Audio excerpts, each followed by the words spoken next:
আর আমি তো অনেক বেশি এক্সাইটেড ছিলাম, কারণ এটার আমি অনেক ভিডিও দেখেছি, অনেক ছবি দেখেছি।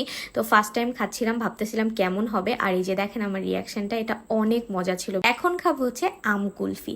এই কুলফিটার এত এত এত ভিডিও দেখেছি আমি, তো ফাইনালি খুঁজতে খুঁজতে পেয়ে গেলাম। আর পেয়ে যেহেতু গিয়েছি, টেস্ট তো করতেই হবে।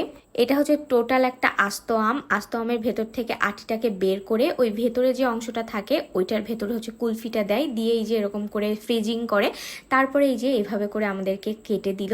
এইটা যে কি পরিমাণ মজার ছিল সত্যি কথা, এখন আমার আবার এটা খাইতে ইচ্ছা করতেছে। দেখেন দেখতেই কি লোভনীয়, তাই না? খাইতে কিন্তু আরও বেশি মজার।